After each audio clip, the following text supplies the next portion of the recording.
Goodwill chapter हमने देख रखा था, गुडविल से रिलेटेड हमने थ्योरी पढ़ रखा था, प्रैक्टिकल क्वेश्चंस बना रखा था, वेरी शॉर्ट टाइप्स हमने देख रखा था।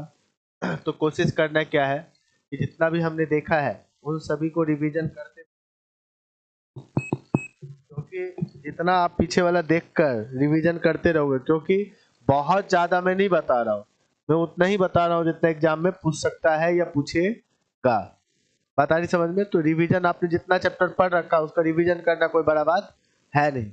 आपको लगता होगा बहुत पहाड़ चीज है, लेकिन आप थोड़ा सा पलट के देखोगे तो जितना मैंने पढ़ाया है अभी तक में, मुझे लगता है क्या कि एनपीओ पढ़ाया या फंडामेंटल पढ़ाया या आपको गुडविल पढ़ाया, उसको अगर ध्यान से तुम अपने कॉपी में देखोगे, तो मैंने किसी किसी बच्चे का नोट देखा है, तो हमको लगता है 10 से 15-20 पेज में आपका खत्म हो जाता है।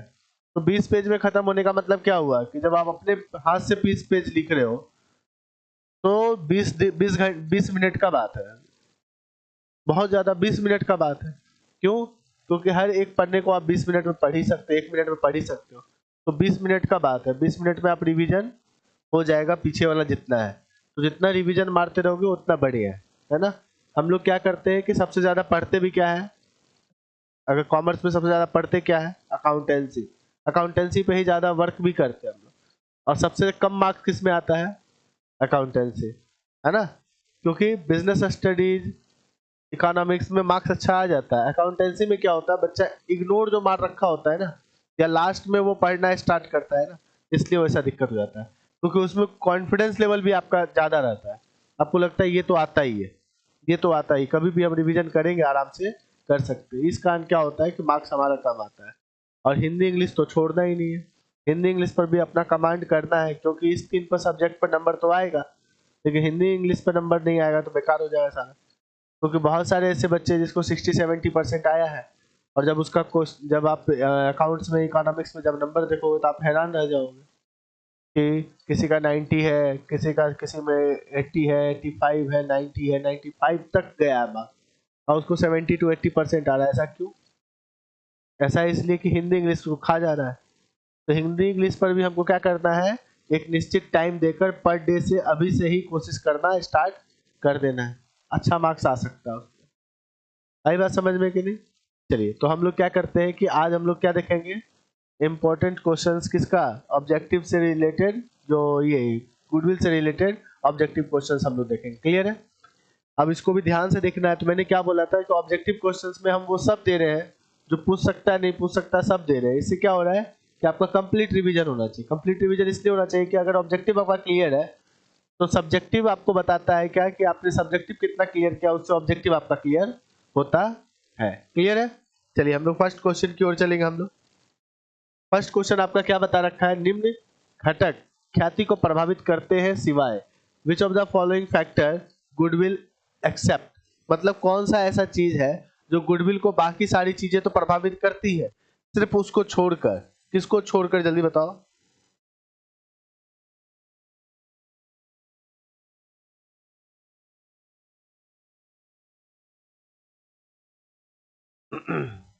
किसको छोड़कर बच्चा? हाँ, मतलब टेक्निकल नॉलेज को छोड़कर। टेक्निकल नॉलेज को अगर नहीं देखा जाए तो बाकी सारी चीजें ऐसी है जिसके कारण क्या होता है, गुडविल बढ़ता है या घटता है। जैसे नेचर ऑफ बिजनेस के बारे में मैंने बताया था आपको। देखो ये सारे पॉइंट अगर याद है तो आप गुडविल की प्रभावित करने वाले तत्व अगर 2 पूछा तो यहां से भी आंसर दे सकते हो, है ना। ये ऑब्जेक्टिव याद है तो आप देखोगे अगर वेरी शॉर्ट टाइम पूछा क्वेश्चन, 2 ऐसे कोई उदाहरण बताओ जिससे ना ये पता चले, या 2 एग्जाम्पल दो जिससे ख्याति को प्रभावित करता है, तो देखो इसी में से आपको निकल जाएगा आंसर, है ना। चलिए नेक्स्ट चलेंगे हम लोग। नेक्स्ट क्या है बच्चे का, विगत 3 वर्षों का जो लाभ है ना वो 42,000, 39,000 और कितना दे रखा है, 45,000। वह 3900 नहीं है, 39,000 है। वो लोगो देखने दिखाने के चक्कर में हम अपना जीरो खा गए। तो कितना हो गया बच्चे का, अगर एवरेज निकालोगे तो इन तीनों को जोड़ोगे, 3 से डिवाइड करोगे तो 42,000 आ जाएगा, और 42,000 को 2 से मल्टीप्लाई करोगे तो आपका क्या निकल जाएगा बच्चे का। अच्छा बोल क्या रहा है निकालने के लिए, purchase of average profit will be, मतलब गुडविल निकालने के लिए बोल रहा है। तो मतलब क्या हो जाएगा बच्चे का, 84,000 इसका क्या हो जाएगा, आंसर हो जाएगा। कोई दिक्कत है? नहीं, मतलब सबसे पहले क्या होता है, सबसे पहले यहाँ पे क्या है, कौन से मेथड से गुडविल, कैसे मेथड से निकालना है, यहाँ पे बोल रहा है एवरेज प्रॉफिट मेथड से। एवरेज प्रॉफिट मेथड में हम लोग क्या निकालते हैं, एवरेज प्रॉफिट निकालते हैं बच्चा, और उसको किससे मल्टीप्लाई करते हैं, नंबर ऑफ परचेज ईयर से, है ना। अब एवरेज प्रॉफिट कितना निकल गया बच्चे का, 42,000 मल्टीप्लाइड बाय 2, मतलब 84,000 आपका क्या निकल जाएगा, गुडविल निकल जाएगा। क्लियर है।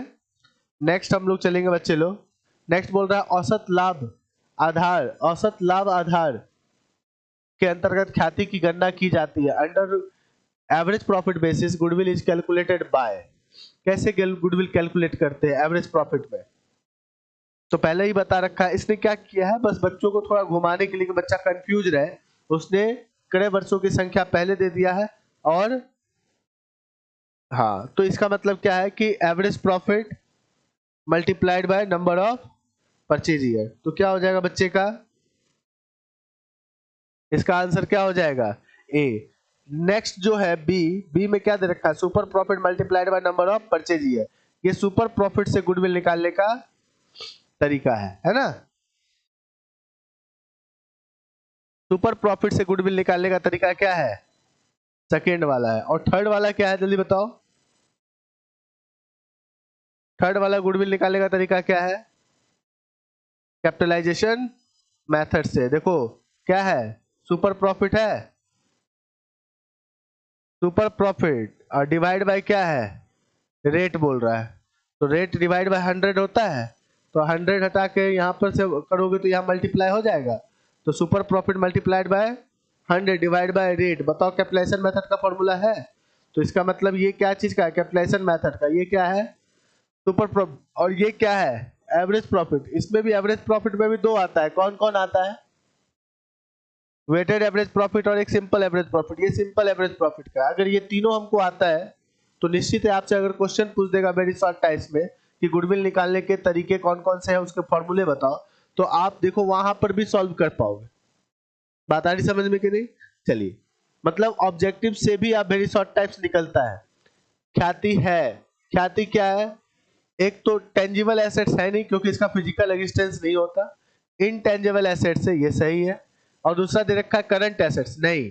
सबसे पहले आपको ये याद रखना चाहिए कि एसेट्स कितने तरीके का होता है, दो। एक कौन होता है, करंट एसेट्स, और इसी करंट एसेट्स के बेसिस पे एक नाम रखा गया नॉन करंट एसेट्स। अब नॉन करंट एसेट्स के अंदर आता है टेंजिबल एसेट्स, और कौन आता है बच्चे का, इनटेंजिबल एसेट। तो टेंजिबल एसेट्स वैसा एसेट जिसका फिजिकल एग्जिस्टेंस होता है, जिसका भौतिक अस्तित्व होता है, लेकिन इनटेंजिबल एसेट्स का भौतिक अस्तित्व नहीं होता। इसके अंदर कौन आता है आपका, गुडविल आता है। तो आप देखो तो ये इनटेंजिबल एसेट्स किसके अंदर आ रहा है, नॉन करंट एसेट्स, मतलब ये करंट एसेट्स भी नहीं होगा, है ना। और एक आंसर हो गया तो इनमें से कोई नहीं हो ही नहीं सकता, तो आपका क्या हो जाएगा आंसर, बी। तो ये हमेशा याद रखना, जहां सारा क्वेश्चन बनाना होता है, जहां सारा क्वेश्चन बनाना होता है, यहाँ तो आपके पास ऑप्शंस है, लेकिन जहां पे सारा क्वेश्चन बनाना होता है ना, उसके लिए क्या जानते हो सबसे बेहतर चीज क्या है, कि आपको आंसर को छांटना भी आना चाहिए। अगर आपको आंसर छांटना आता है, अभी तो जिस लेवल पर आप पढ़ाई कर रहे हो उस लेवल पर कोई भारी चीज है नहीं, लेकिन जब आप आगे लेवल पर पढ़ाई करते हो तो वहां पर आपको क्वेश्चंस का आंसर छांटना आना चाहिए। कि अगर कोई आंसर आ जाए ना, तो कभी कभी देखना कौन बनेगा करोड़पति, आपने देखा है कभी कभी, कभी आपने देखा कोई कोई इंटेलिजेंट बंदा होता है ना, तो बोलता है क्या कि ये तीन तो मैं जान ही रहा हूं कि ये तीन नहीं है, तीन का कहीं और ही जगह है, ये चौथे के बारे में मैं नहीं जान रहा हूं, इसका मतलब आंसर वो चौथा ही होगा। तो इसका मतलब क्या होता है कि छांटने के तरीके से भी आप आंसर सही दे सकते हो। चलिए, नेक्स्ट क्वेश्चन बोल रहा है एक संपत्ति को जो अल्पकाल नहीं होती परंतु अमूर्त प्रकृति की होती है, उसे वसूल मूल्य में क्या होता है, बोलता है an asset which is not fictitious asset but intangible nature having realised value. मतलब कुछ ऐसे एसेट्स होते हैं जिसका फिजिकल एग्जिस्टेंस नहीं होता, लेकिन नहीं होने के बावजूद भी उसका कुछ ना कुछ वैल्यू होता है, तो वैसे एसेट्स को हम लोग कौन सा एसेट्स कहते हैं बच्चा, हाँ गुडविल, है ना। इसका उठकर इधर आ गया है, छोटा स्पेस होगा तो उठ के इधर आ गया। क्लियर बच्चा। नेक्स्ट हम लोग चलेंगे बच्चे लोग, नेक्स्ट बोल रहा है इनमें से कौन सी ख्याति के मूल्यांकन की विधि नहीं है, which of the following is not a method of valuation of goodwill. Goodwill को कैलकुलेट करने के कितने मेथड है, तीन, कौन कौन, super profit and capitalisation method. Average profit में भी दो है, कौन, सिंपल एवरेज प्रॉफिट मेथड, दूसरा वेटेज एवरेज प्रॉफिट मेथड। अगर इस सब में कोई नहीं होगा तो वो इसका आंसर होगा, क्योंकि इसमें पूछ रहा है नहीं के बारे में। तो बाबू का क्या हो जाएगा जल्दी बताओ, रिवैल्यूएशन मेथड है ही नहीं, है ना बच्चा। चलिए, मतलब औसत लाभ विधि तो है ही, सुपर प्रॉफिट है ही, कैपिटलाइजेशन मेथड है ही, तो आंसर क्या हो जाएगा, ए। नेक्स्ट हम लोग चलेंगे बच्चे लोग, बोलता है सामान्य लाभ पर औसत लाभ का अधिक, मतलब क्या हो गया बच्चा, हाँ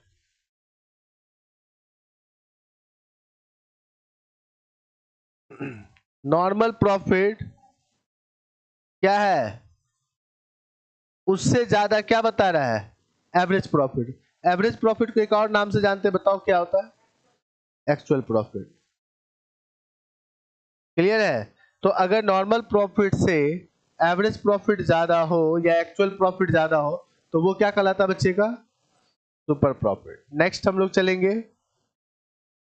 19, ख्याति एक डैश संपत्ति है, बोलता है यूजलेस है, ऐसा तो हो ही नहीं सकता, टेंजिबल हो ही नहीं सकता क्योंकि उसका फिजिकल एग्जिस्टेंस नहीं होता, वर्थलेस मतलब मूल्य रहित, ऐसा है ही नहीं, क्योंकि जब हम कम से कम कुछ ना हो, जब बिजनेस को बेचते हैं तो वहां पर गुडविल कैलकुलेट करते ही है, जब कोई नया पार्टनर एडमिशन लेता है तब गुडविल कैलकुलेट करते हैं, तो बहुत सारे ऐसे कंडीशन जहाँ पे गुडविल हम लोग कैलकुलेट करते हैं। तो इसलिए इसका मतलब क्या हुआ, ये क्या हो जाएगा बच्चे का, हाँ वैल्यूएबल गुड्स, एसेट। नेक्स्ट क्या है, अधिलाभ के आधार के अंतर्गत ख्याति की गणना की जाती है, under profit super profit basis is calculated by, क्या हो जाएगा बच्चे का, बी। पहला क्या दे रखा, number of purchase multiplied by number of average profit, ये पहले वाले का सिंपल एवरेज प्रॉफिट का है।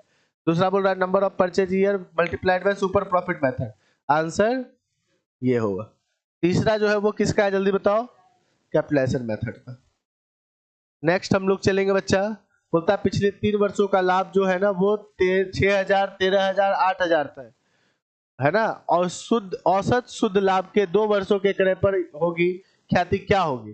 तो सबसे पहले तीनों को जोड़ेंगे तो 6,000, 13,000 कितना हो गया, 19,000, 19,8 कितना हो गया, 27 को 3 से डिवाइड करेंगे, 9,000 एवरेज प्रॉफिट निकल गया, और एवरेज प्रॉफिट को डिवाइड मल्टीप्लाई किससे करेंगे, number of purchase, number of purchase year कितना दे रखा है 2, तो कितना हो जाएगा बच्चा 18, आंसर क्या हो जाएगा 18। देखो यहाँ पर होता है क्या है कि ऑप्शंस में आपको जानबूझकर इस तरीके से दिया जाता है कि आप कंफ्यूज हो जाओ, क्योंकि एग्जाम हॉल में क्या होता है अलग तरीके का प्रेशर होता है, और जब बच्चा एग्जाम हॉल में बैठता है खासकर अकाउंट्स या आप साइंस के बच्चे मैथ्स में बैठते हैं ना, तो वहां पर दिक्कत होता है कंफ्यूजन वाला। तो उसने देखो यहाँ पे क्या दे रखा है, 18 की जगह 81 भी दे रखा है, 18 और 81 दे रखा है, तो 1881 में क्या होता है हम लोग कई बार कंफ्यूज कर जाते हैं, जिसके कारण क्या होगा आंसर गलत होने की संभावना रहेगी। ये बच्चे करते हैं इसलिए वो जानबूझ कर देता है, 72 की जगह 27 दे देगा, 27 और 72 दोनों दे देगा, आंसर दोनों है, दोनों में से कोई एक है, तो क्या होता है कि लिखने में क्या हो गया 18 की जगह मिस्टेक से क्या हो जाता है 81 लिखा गया। कभी कभी ऐसा दिखता होगा, सुनते होगे आप लोग, सर लिखना था कुछ और जानते थे लेकिन मिस्टेक से कोई और रंग आ गया, बस वही वाली बात होगी। बात आए समझ में कि नहीं, चलिए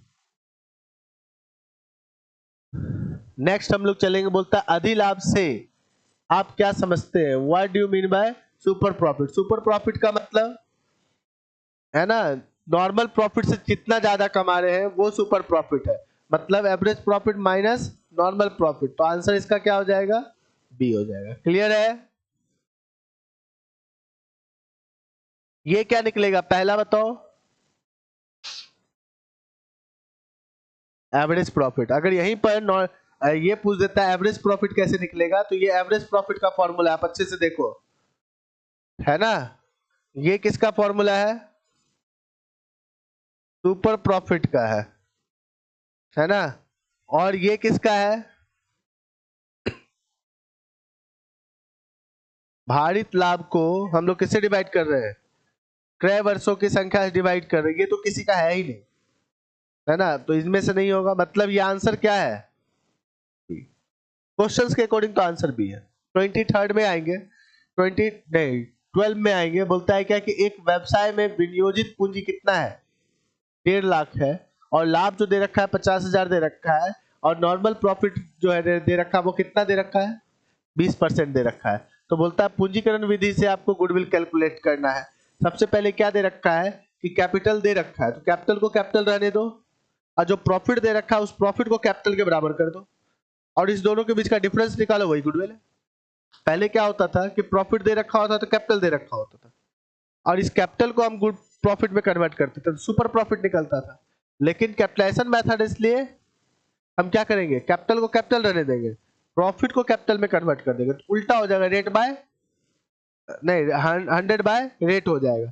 तो आप बताओ कितना है, प्रॉफिट है कितना, डिवाइड बाय रेट कितना है 20, तो कितना हो गया 5, तो कितना हो गया 2.5 लाख हो गया इसका कैपिटलाइज्ड वैल्यू, है ना। कैपिटलाइज्ड वैल्यू कितना हो गया 2.5 लाख, जबकि उसने लगाया कितना है, मतलब अगर सही मायने में देखो तो उसने जो प्रॉफिट कमाया है, कोई और आदमी 2.5 लाख कैपिटल लगाता तब वो प्रॉफिट कमाता, जो उसने 1.5 लाख लगा कमा लिया है। बता गई समझ में कि नहीं। तो इसका मतलब इसका आंसर क्या हो जाएगा बच्चा, 1 लाख। नेक्स्ट क्या दे रखा, बोलता है ख्याति की गणना का भारित औसत विधि का प्रयोग किया जाता है। अच्छा मैंने क्या बताया था कि वेटेड एवरेज प्रॉफिट का मतलब क्या हुआ कि इंक्रीजिंग वे में हो या डिक्रीजिंग वे में हो, तो वहां पर क्या होगा, मतलब वेटेज एवरेज प्रॉफिट से गुडविल निकालना सबसे अच्छा माना था। गुडविल निकाल आप किसी भी तरीके से सकते हैं, लेकिन सबसे अच्छा तभी माना जाता है, सब स्थिति पर माना जाता है ज्यादा बेहतर। तो वेटेज एवरेज प्रॉफिट हमेशा किस पर माना जाएगा, इंक्रीजिंग वे में या डिक्रीजिंग वे में हो। तो सबसे पहला क्या है, प्रॉफिट इक्वल हो, ये तो नहीं होगा। फिर प्रॉफिट इंक्रीजिंग वे में है, ये भी सही है, डिक्रीजिंग में ये भी सही है, लेकिन अगर देखा जाए तो दोनों सही है, और दोनों सही का आंसर किस में दे रखा है, थर्ड में। तो आंसर इसका डी हो जाएगा। 25 व्यवसाय की प्रसिद्धि का मौद्रिक मूल्य को कहते हैं। व्यवसाय की प्रसिद्धि के मौद्रिक मूल्य को, यही बात तो हम समझ रहे हैं उस समय से, क्या कहते हैं हम लोग, गुडविल कहते हैं। नेक्स्ट क्या दे रखा है, बोलता है एक फर्म का औसत लाभ 60,000 है, विनियोजित पूंजी पर प्रत्याय का दर कितना है, 12.5% है। तो फर्म में कुल विनियोजित पूंजी 4 लाख थी, तो अति अति नहीं अधि अधि लाभ के 2 वर्षों के क्रय के आधार पर ख्याति की गणना करें। तो क्या होगा बच्चे का, अब यहाँ पे क्या दे रखा है, कैपिटल दे रखा है, गुडविल और प्रॉफिट दे रखा है। तो हमको सुपर प्रॉफिट मेथड से कह रहा है, इसलिए कैपिटल को कैपिटल नहीं दे रहा, कैपिटल को प्रॉफिट में कन्वर्ट कर देना। तो कैपिटल है कितना, 4 लाख, 4 लाख का 12.5% कितना हो जाएगा, 50,000 नहीं हो जाएगा। और 50,000 में से 60,000 घटाओगे, 50,000 इसका नॉर्मल प्रॉफिट हो गया, और 50,000 में एवरेज प्रॉफिट कितना दे रखा है 60,000, दोनों के बीच का डिफरेंस कितना हो गया 10,000। 10,000 क्या निकल गया, सुपर प्रॉफिट। नॉर्मल प्रॉफिट तो बच्चा यहीं पे हो गया,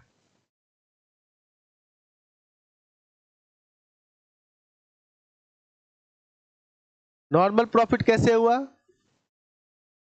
4 लाख का 12.5%, 50,000, यही नॉर्मल प्रॉफिट हो गया, है ना। और एवरेज प्रॉफिट आपको निकालने की जरूरत नहीं है, क्योंकि उसने निकाल कर दे रखा है, कितना दे रखा है 60,000। इस दोनों के बीच का डिफरेंस जो होगा वो क्या होगा 10,000, और ये 10,000 क्या बता रहा है आपको, सुपर प्रॉफिट। सुपर प्रॉफिट को किससे मल्टीप्लाई करते हैं, number of purchase. Number of purchase ये कितना दे रखा है, 2 दे रखा है, तो गुडविल क्या हो जाएगा 20,000। तो आंसर कौन सही है, ए सही है। कोई दिक्कत। नेक्स्ट नेक्स्ट हम लोग चलेंगे, बोलता है पूंजीकरण विधि के अंतर्गत ख्याति की गणना की जाती है। अब देखो मैंने बताया था कि हर बार तीनों तरीके से पूछ लिया, एवरेज प्रॉफिट का पूछ लिया था, सुपर प्रॉफिट मेथड का पूछ लिया था, इस बार किससे पूछ रहा है, ये तो नहीं है, कौन है बच्चा, क्लियर है। तो कैपिटलाइजेशन मेथड से गुडविल कैसे कैलकुलेट किया जाता है, सुपर प्रॉफिट निकालकर उसको क्या करते हैं, रेट से डिवाइड करते हैं, रेट से डिवाइड करेगा तो 100 से मल्टीप्लाई हो जाएगा। तो अपने आप तो कौन आंसर सही होगा बच्चा, क्लियर है? चलिए अब आते हैं क्या, ख्याति इस संभावना के अतिरिक्त कुछ नहीं है कि पुराने ग्राहक पुराने स्थान को ही चुनते हैं। ये परिभाषा किसने दिया था? ये तो याद रखने वाली चीज है, लॉर्ड एल्टन ने दिया था। बात आई समझ में? याद रखोगे, लॉर्ड एल्टन ने दिया था। क्लियर है? चलिए 29, पिछले 3 वर्षों का औसत लाभ के दुगने पर ख्याति का मूल्यांकन होगा यदि 3 वर्षों का औसत लाभ कितना है, लाभ कितना दे रखा है, 4 5 6 दे रखा है, तो 5000 इसका एवरेज प्रॉफिट निकल गया। 5 4 9 9 6 15, 15 को 3 से डिवाइड किए, एवरेज प्रॉफिट आपका 5000 निकल गया। और इसको किससे मल्टीप्लाई करना है? 2 गुना बोल रहा है ना, 2 गुना बोल रहा है, तो 2 गुना बोल रहा है तो क्या हो जाएगा बच्चे का, 2 से मल्टीप्लाई, तो आंसर क्या हो जाएगा, बी हो जाएगा। 10,000 इसका आंसर हो जाएगा। कोई दिक्कत है, डाउट है, क्लियर है? आगे बढ़े, नेक्स्ट है। नेक्स्ट क्या बोल रहा है, एकाकी व्यवसाय में ख्याति का मूल्यांकन आवश्यक नहीं है। किस समय नहीं है? मतलब एकाकी व्यवसाय मतलब सोल प्रोप्राइटरशिप में कब गुडविल को कैलकुलेट करने की जरूरत नहीं पड़ेगी। पहला दे रखा on selling of the firm, जब हम बिजनेस को बस बेचते हैं, बिजनेस को जिस समय बेचते हैं तो किसी और के हाथ बेचते हैं। अगर आपका बिजनेस अच्छा है तो निश्चित है कि गुडविल आप वहां पे कैलकुलेट करोगे ही करोगे। नेक्स्ट क्या है, जब साझेदार बनेगा, जैसे ही तुम अगर सोल प्रोप्राइटरशिप चला रहे हो, किसी पार्टनर को जोड़ोगे तो उस पार्टनर से कैपिटल का पैसा के साथ साथ उस फर्म को जो आपने चलाया है, इतने दिनों से आपने मेहनत किया, उसका गुडविल का तो पैसा लोगे ही लोगे। मतलब दोनों कंडीशन में आपका गुडविल कैलकुलेट होगा ही। और गुडविल को जब हम एसेट्स को कैलकुलेट करते हैं, एसेट्स को कैलकुलेट करते समय गुडविल, तो बोले ना कि क्या पढ़े थे अभी इससे पीछे वाले ऑब्जेक्टिव में गुडविल क्या वर्थलेस था? नहीं, वैल्यूएबल गुड्स था, वैल्यूएबल एसेट्स है। मतलब उसका वैल्यू निकाला जाएगा, जरूरी एसेट्स है, मतलब बाकी एसेट्स के साथ साथ उस एसेट्स को भी जोड़ा जाएगा। तो इसका मतलब तीनों सही है ना? तो मतलब इसका कौन सा सही नहीं होगा?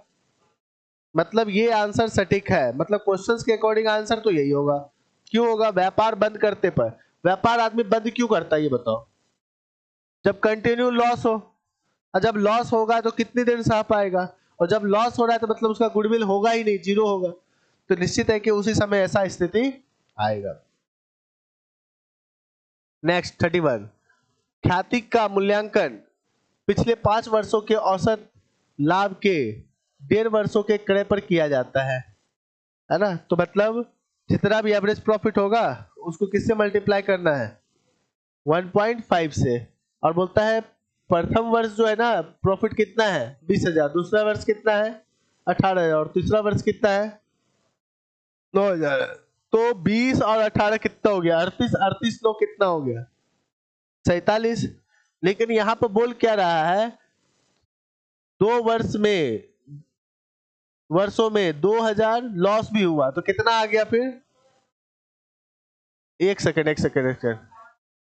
Goodwill is to be calculated on at 1.5 year of purchase of average profit. Last 5 year profit कितना दे रखा है? पहले ईयर का प्रॉफिट कितना दे रखा है? 20,000। दूसरे ईयर का 18,000। तो कितना हो गया? 38,000। 38 9 कितना हो गया? 47,000। और 47 और में से 7 चला गया। क्यों 7 चला गया? क्योंकि दोनों लॉस है। तो कितना हो गया? 40,000। 40,000 5 साल का है, 5 से आप डिवाइड करोगे तो कितना निकलेगा? 8,000। और 8,000 को आप किससे मल्टीप्लाई करोगे? 1.5 से, तो कितना हो जाएगा? 12,000। तो आंसर क्या हो जाएगा बच्चे का? 12,000। क्लियर है बच्चा? कोई डाउट है? समझ में आया कि नहीं आया? क्लियर। नेक्स्ट चलेंगे। अब देखना क्या है बच्चा, जब पुस्तकों में ख्याति खाता ना हो, तो ख्याति खाता है ही नहीं। बोलता है when there are no goodwill account in the books and goodwill is raised, dash account will be debited। कौन से अकाउंट को डेबिट किया जाता है? पार्टनर्स कैपिटल अकाउंट को। जब गुडविल नहीं रहता है तो उस समय हम लोग गुडविल के अकाउंट को खोलने के लिए हम लोग करते क्या है? पार्टनर्स कैपिटल अकाउंट को हम लोग डेबिट करते हैं। भले ही ये इस चैप्टर का नहीं है, लेकिन फिर भी इस चैप्टर में क्वेश्चन पूछ रखा है तो गुडविल से रिलेटेड था इसलिए पूछ दिया। तो पार्टनर्स कैपिटल अकाउंट इसका आंसर होगा। कोई दिक्कत? नेक्स्ट चले। नेक्स्ट क्या बोल रहा है? ख्याति होती है, रेपुटेशन, नेम, फेम, क्या है बच्चा? ऑल ऑफ दीज हो जाएगा। नेक्स्ट क्या है बच्चे का? ख्याति के प्रकार है ना? चूहे के तरीके की भी होता है, बिल्ली का भी होता है, हाथी का नहीं होता, और ये दोनों होता है। मतलब आंसर जो है ये दोनों सही है, मतलब आपका क्या हो जाएगा? बोथ सही है। क्लियर है? चलिए अब देखो क्या बोल रहा है कि एबनॉर्मल प्रॉफिट क्या है। एबनॉर्मल प्रॉफिट का मतलब वही प्रॉफिट हुआ जो एक तरीके से सुपर प्रॉफिट हुआ। मतलब जितना आपका नॉर्मल प्रॉफिट है उस नॉर्मल प्रॉफिट से आप ज्यादा कमा रहे हो, तो वही एबनॉर्मल प्रॉफिट है। एबनॉर्मल प्रॉफिट का आंसर क्या हो जाएगा बच्चा? ये हो जाएगा। क्लियर है? प्रॉफिट माइनस लॉस तो हो ही नहीं सकता, लॉस माइनस प्रॉफिट कुछ से कुछ दे दिया है, नॉर्मल माइनस एवरेज ये तो हो ही नहीं सकता, उल्टा है ये तो। नेक्स्ट क्या है? ख्याति की गणना की जाती है, कैसे कैसे किया जाता है, कब कब किया जाता है, ये पूछा जा रहा है। एक नए साझेदार के प्रवेश पर सही है, एक साझेदार के अवकाश करने पर सही है, मृत्यु पर सही है, इनमें से सभी, तो डी इसका सटीक आंसर है। नेक्स्ट क्या है बच्चे का? ये तो दो ही ऑप्शन से आराम से आप बता सकते हो, कौन होगा? ए सही है। 38 ख्याति होती है, गुडविल, अस्थाई संपत्ति सही है, फिक्टिटियस एसेट्स गलत है, इनटेंजिबल एसेट्स सही है ना? तो ए एंड, अच्छा यहाँ पर ऑप्शंस मिस्टेक हो गया है ना, टाइपिंग करने में मिस्टेक हो गया, तो बोल क्या रहा है? ए और बी दोनों सही है, तो इसका मतलब ये सही है। क्लियर है? चलिए नेक्स्ट चलेंगे हम लोग। बोलता है कि एक व्यवसाय में पिछले कुछ वर्षों में 1 लाख अधिलाभ अर्जित किया है और आय का सामान्य दर 10% है। लाभ के 2 वर्षों, अधिलाभ के 2 वर्षों के आधार पर ख्याति गणना करें। अब देखो, कुछ वर्षों में 1 लाख अधिलाभ अर्जित किया, यहाँ पर लिखा हुआ है business had earn super profit 1 lakh during the last few year. मतलब कुछ फ्यू ईयर में उसने क्या किया है कि 1 लाख सुपर प्रॉफिट कमाया। अब सुपर प्रॉफिट जब निकाल ही दिया है तो हमको टेंशन ही नहीं लेना एवरेज प्रॉफिट क्या है, नॉर्मल प्रॉफिट क्या है। जब सुपर प्रॉफिट वो निकाल के दिया, सिर्फ नंबर ऑफ परचेज ईयर से क्या कर देना है? Multiply. Number of purchase year कितना है? 2 है, तो इसका मतलब आपका आंसर क्या हो जाएगा? 2 लाख हो जाएगा। कोई डाउट है? नहीं है। आगे चले। चलो अब देखना है क्या है बच्चा, फर्म की संपत्ति कितना है? 14 लाख है, और बाह्य दायित्व कितना है? 4 लाख है। फर्म का लाभ कितना है? 1.5 लाख है। विनियोजित पूंजी की गणना करें। सबसे पहली बात होती है क्या कि एक बात समझ लो आप कि यहाँ पर आपको पहले वाले में कैपिटल नहीं दे रखा है। मैंने क्या बोला था? अगर कैपिटल ही दे रखा है तो एसेट्स माइनस लायबिलिटीज का यूज करना है। तो एसेट कितना है? 14 लाख, और लायबिलिटीज कितना है? 4 लाख। मतलब आपका जो कैपिटलाइज वैल्यू है वो कितना है? 10 लाख है। क्लियर है? 10 लाख इसका कैपिटल है, ओरिजिनल कैपिटल है। कैपिटलाइज वैल्यू कुछ और होगा। कैपिटलाइज वैल्यू कुछ नहीं बता रखा, 1.5 लाख रुपया दे रखा विनियोजित पूंजी। अच्छा विनियोजित पूंजी बता रहा है, मतलब यहाँ पर क्या हो जाएगा बच्चे का? Capital employed. तो कैपिटल एम्प्लॉयड कितना निकल जाएगा बच्चे का? 10 लाख निकल जाएगा। कोई दिक्कत है? क्योंकि ये गुडविल नहीं पूछ रहा है, वे सिर्फ यही पूछ रहा है कि गुड मतलब कैपिटल है कितना। बात आ रहा है समझ में कि नहीं? चलिए नेक्स्ट चलेंगे। बोलता है अधिलाभ के अनुसार ख्याति का मूल्यांकन में से कौन सा चरण प्रयुक्त नहीं होता है? Which step is not involve in valuing the goodwill according to the profit super profit method? Sale को कैलकुलेट किया जाता है क्या? नहीं। सुपर प्रॉफिट, नॉर्मल प्रॉफिट, उससे मल्टीप्लाई किया जाता है इसको, तो इसका मतलब आंसर कौन हो जाएगा? ए हो जाएगा आंसर, क्योंकि नहीं पूछ रहा है ना। अगर हाँ बोलता है तो ये तीनों आंसर हो जाता, नहीं हो जाता, क्योंकि अगर सुपर प्रॉफिट को कैलकुलेट करते हैं तो ये तीनों स्टेप को हम लोग करते हैं। सुपर प्रॉफिट कैलकुलेट करने के लिए पहले एवरेज प्रॉफिट मालूम होना चाहिए, नॉर्मल प्रॉफिट मालूम होना चाहिए, दोनों के बीच का डिफरेंस सुपर प्रॉफिट होगा, और सुपर प्रॉफिट को मल्टीप्लाई करते नंबर ऑफ परचेज ईयर वो भी मालूम होना चाहिए। तो मतलब तीनों हो जाएगा बच्चे का, लेकिन नहीं कौन होगा? ए। नेक्स्ट क्या है? एक फर्म की ख्याति 1,08,000 है जिसका मूल्यांकन 4 वर्षों के विशेष लाभ की खरीद पर किया गया था। तो फर्म द्वारा विनियोजित या नियोजित पूंजी 4 लाख है और प्रतिफल के सामान्य दर कितने हैं? 10% है। तो फर्म का औसत लाभ ज्ञात करें। यहाँ पे उल्टा दे रखा है। देखो यहाँ पर आपको क्या दे रखा है? ख्याति आपको दे रखा है। किसके बेसिस पर दे रखा है जल्दी बताओ? किसके बेसिस पे दे रखा? बोलता है ना the goodwill of a firm is 1,08,000 it was valued at 4-year purchase of super profit. मतलब अगर ध्यान से देखा जाए तो सुपर प्रॉफिट को 4 से मल्टीप्लाई किया गया, 4 ईयर है ना, 4 से मल्टीप्लाई किया तब आपका क्या निकला है? गुडविल निकला है। क्लियर है? अब देखो यहां पर आपको आंसर कितना दे रखा है? गुडविल का दे रखा है। गुडविल कितना है? 1,08,000। सुपर प्रॉफिट आपको बताया नहीं है और इधर ये मल्टीप्लाई हो रहा है, इधर होगा तो क्या हो जाएगा? डिवाइड हो जाएगा। कितना आ जाएगा जल्दी बताओ? कितना कितना आ जाएगा? 27,000। अब बताओ ये 27,000 को 27,000 रहने दो और इस सुपर प्रॉफिट को कैसे कन्वर्ट कर देंगे? Average profit minus normal profit. Clear है? अब देखो एवरेज प्रॉफिट कितना दे रखा है? पता नहीं है। एवरेज प्रॉफिट पता है क्या? नहीं है। लेकिन नॉर्मल प्रॉफिट निकालने का तरीका बता रखा है। अगर ध्यान से देखोगे तो क्या दे रखा है बच्चा? कि कैपिटल कितना दे रखा है? 4 लाख दे रखा है और इसका परसेंटेज कितना दे रखा है? 10%। तो कितना हो गया जल्दी बताओ? 40,000। इधर कितना हो गया? 27,000। तो ये इधर माइनस इधर क्या आएगा? प्लस हो जाएगा। तो कितना हो जाएगा? 67,000 किसका निकल गया? एवरेज प्रॉफिट निकल गया। तो आंसर पता चल गया आपको? कौन नंबर? बी। कोई दिक्कत नहीं। नेक्स्ट चलेंगे। बोलता है क्या कि L and M are partners in a firm sharing profit loss in the ratio of 3:2. Their capital were 6,40,000 and 4 lakh respectively and was admitted for 1/5 share in profit of the firm. He brought 4,80,000 as his capital. The goodwill of firm will be goodwill कितना होना चाहिए ये बताओ? ऐसे तो ये admission का chapter का है लेकिन गुडविल में लिखा हुआ है। तो ये आपका क्या हो गया? पहले ये बताओ। सबसे पहले आपको क्या करना है मालूम है? एकदम आसान सा चीज है। ये एक तरीके से कौन सा गुडविल निकालने के बारे में बोल रहा है? बताओ। Hidden goodwill. Hidden goodwill. अब बताओ उसको कितना शेयर दिया आपने?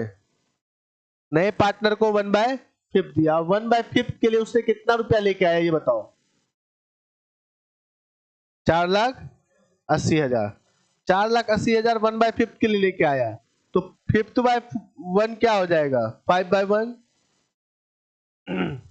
जल्दी बताओ। 24 लाख हो जाएगा। मतलब पूरे फर्म का कैपिटल कितना होना चाहिए? 24 लाख। 24 लाख में 4,80,000 तो उसी का है कि नहीं है? और फिर बाकी किसका है? 6,40,000 किसका है और 4 लाख किसका है? तो तीनों मिलाकर कितना हो गया जल्दी बताओ? 14 लाख और एक 15,20,000 हो गया। तो आपने 15,20,000 इसमें से क्या करना है? जो एक्स्ट्रा पैसा लेके आया वो क्या है? हिडन गुडविल है। तो कितना हो गया बच्चे का? 8,80,000। अब 8,80,000 फर्म का गुडविल पूछता तो 8,80,000 है। तो क्या फर्म का गुडविल पूछ रहा है? हाँ फर्म का गुडविल पूछ रहा है। तो फर्म का गुडविल पूछ रहा है तो क्या हो गया? 8,80,000। लेकिन यहीं पर फर्म का गुडविल ना पूछकर क्या पूछ देता? पार्टनर का गुडविल। जो नया पार्टनर है तो इसको 1/5 से हम क्या करते हैं? डिवाइड करते हैं। जो आता वो हाँ तो क्या हो जाता फिर? हाँ अब तुम देखो अच्छे से आंख खोलकर। वो क्या किया है कि देखो तुमको लगेगा ये क्वेश्चन आसान है और एक्चुअल में ये आसान है, लेकिन वो क्या कर दिया, बीच में घुसा दिया दोनों तरीके का आंसर, है ना। तो ये कंफ्यूज होके आदमी क्या करेगा, ये भी आंसर मार सकता है कि उस पार्टनर का इंडिविजुअली क्या गुडविल है, लेकिन वो पार्टनर का गुडविल ना पूछ के किसका पूछ रहा है, फर्म का पूछ रहा है। क्लियर है। तो कितना हो गया, 8,80,000। नेक्स्ट आपको क्या दे रखा है, which of the following statement are not correct. कौन करेक्ट नहीं है, goodwill is the present value of firm anticipated excess earning, तो पहला सही है, ठीक है। दूसरा क्या है, गुडविल इज फिक्टिटियस एसेट्स, क्या है, गलत है। Goodwill is an intangible assets, सही है। Goodwill is affected by the local business, ये सही है। तो आंसर क्या पूछ रहा है, नॉट करेक्ट, तो आंसर कौन दोगे आप, बी इसका सही आंसर है। तो पूछ रहा है क्या कि ओनली टू, किस में आ रहा है, ओनली टू, ओनली टू ये आ रहा है। तो आंसर क्या हो जाएगा बच्चा, इसमें आंसर नहीं है, इसके नीचे आंसर है ना। तो कौन हो जाएगा इसका आंसर, सी। चलिए, बोलता है सुपर प्रॉफिट मीन्स, कौन होगा जल्दी बताओ, एवं नॉर्मल प्रॉफिट, यही ना। क्लियर है कि डाउट है।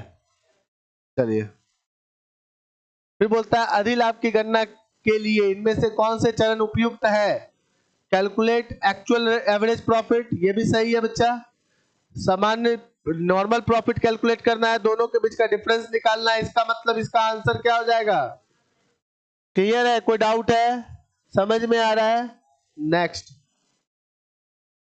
नेक्स्ट क्या बोल रहा है, किस लेखांकन मानक के अनुसार केवल क्रय की गई ख्याति का लेखा पुस्तक में किया जाता है। हाँ, मैं जब क्लास लेता हूँ लाइव क्लास, तो उस समय भी बताता हूँ, ऑफलाइन या लाइव लाइव क्लास, उसमें मैं बताता हूँ हर समय। और ये वर्ड हमेशा यूज करते हैं, एडमिशन में, रिटायरमेंट में, डेट में, सब जगह यूज करते हैं। लेकिन एक बात याद रखना, ज्यादातर ये वर्ड यूज कहाँ पे कंफ्यूज करता है, तो एडमिशन में, क्योंकि एडमिशन में दो तरीके का गुडविल होता है, मतलब परचेजिंग गुडविल भी होता है और सेल्फ क्रिएट गुडविल भी होता है। तो वहां पे बच्चे कंफ्यूज कर जाते हैं। कुछ आदमी क्या होता है, पैसा लेके आता है, कुछ पैसा लेकर नहीं आता। जब पैसा लेकर नहीं आता है तो उस समय जो हम लोग एंट्री करते हैं, gaining partner to sacrificing partner entry करते हैं। क्लियर है। तो इसका मतलब जब गुडविल लाएगा कैश में, तो गुडविल जब कैश में लाता है नया पार्टनर, तो देखना जब हम लोग प्रीमियम फॉर गुडविल लिखते हैं ना, वहां पे नहीं लिखते। तो इसका मतलब इसका आंसर क्या हो जाएगा, अकाउंटिंग स्टैंडर्ड 6। अब ये अकाउंटिंग स्टैंडर्ड 6 क्या है, अकाउंटिंग स्टैंडर्ड 6 में इसी चीज के बारे में बता रखा है। किसके बारे में, गुडविल के बारे में, कि परचेजिंग गुडविल को ही लिखा जाएगा। ये कंप्लीट इनटेंजिबल एसेट्स के बारे में ही बता रखा है। इन 26 में, अकाउंटिंग स्टैंडर्ड 26 में ऐसा नहीं गुडविल के बारे में बता रखा, पूरा का पूरा कंप्लीट इनटेंजिबल एसेट्स के बारे में ही बता रखा है। नेक्स्ट, गुडविल इज क्या है, फिक्स एसेट्स, सही है। इनविजिबल एसेट्स, इंटेंजिबल एसेट्स, तो आंसर क्या हो जाएगा इसका। क्लियर है। चलिए, नेक्स्ट आएंगे, बोलता है ख्याति के मूल्यांकन की प्रचलित विधि, इसमें सब है, मतलब गुडविल को निकालने के और भी मेथड हो सकते हैं। आप लोग आपस में डिस्कस कर लो, पार्टनर से, पार्टनर जो बना लिया वही गुडविल का कैलकुलेट करने का तरीका हो सकता है। लेकिन ये जो चारों तरीका, पांचों तरीका हम पढ़ते हैं, वो सब इंपॉर्टेंट तरीका ही है। तो आंसर क्या हो जाएगा। चलिए, बोलता है एक साझेदारी फर्म के कुल विनियोजित पूंजी कितना है, 1,00,000, औसत लाभ 25,000, समान परिस्थिति में कार्यरत समान फर्मों के प्रत्याय कितना है, 20%, मतलब ये रेट ऑफ रिटर्न है। तो फर्म का अधिलाभ है, तो फर्म का अधिलाभ कितना हो, जल्दी बताओ। औसत लाभ दे रखा है, और सुपर नॉर्मल प्रॉफिट कितना हो गया, नॉर्मल प्रॉफिट बोलो ना कितना हो गया, ये 20%, 1,00,000, 20,000 हो गया। तो 20,000 और इस दोनों के बीच का डिफरेंस 5,000, आंसर क्या होगा। क्लियर है कि डाउट है। 51 बोलता है क्या कि find the goodwill of the firm using capitalisation method from the following information. Capital कितना दे रखा है, 80,000, कैपिटल 80,000 को 80,000 रहने दो, और इस 1,20,000 को आप किस में कन्वर्ट कर दो, कैपिटल में, और इस दोनों के बीच का डिफरेंस क्या निकल जाएगा आपका, गुडविल निकल जाएगा। तो कितना हो गया बच्चे का 8, तो कितना हो गया बच्चे का 8 लाख, 8 लाख माइनस, तो आंसर कितना हो गया 7,20,000, तो आंसर सी। नेक्स्ट चलेंगे, बोलता है क्या कि फर्म 1,10,000 लाभ अर्जित करती है इस प्रकार के व्यवसाय में जो रिटर्न अर्निंग दे रखा है, मतलब क्या दे रखा है 10% दे रखा है, मतलब नॉर्मल रेट ऑफ रिटर्न। कुल संपत्ति का मूल्य को छोड़कर बाह्य दायित्व कितना है 1 लाख, ये 11 लाख और 1 लाख में घटाएंगे तो आपका क्या निकल जाएगा कैपिटल। तो ओरिजिनल कैपिटल कितना निकल गया आपका 10 लाख, और कैपिटलाइज्ड वैल्यू इसी के बेसिस पे निकाल लेंगे। तो इसका क्या निकाल लेंगे 10% से हम लोग क्या करेंगे डिवाइड करेंगे, तो कितना हो जाएगा 11 लाख हो जाएगा। आप कैलकुलेट कर लेना, तो कितना हो जाएगा बच्चे का 1 लाख क्या निकल गया, क्या निकल गया जल्दी बताओ, गुडविल। क्या आंसर समझ में आया कि नहीं आया, नहीं आया तो बोलो मैं बता दूं फिर से, हाँ नहीं आया।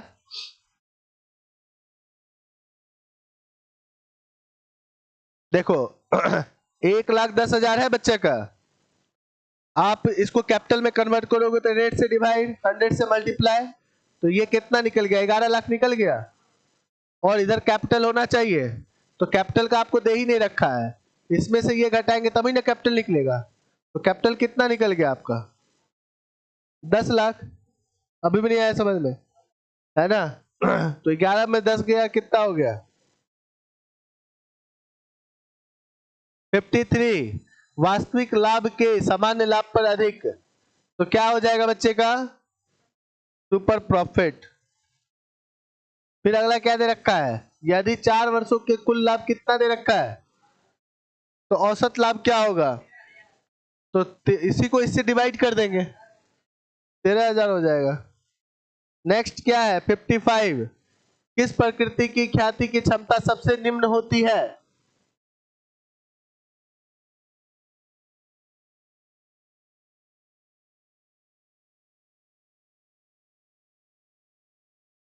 देखो इसमें बिहार बोर्ड के अकॉर्डिंग जो आंसर देता है ना, लेकिन एक्चुअल में होना चाहिए रेबिट।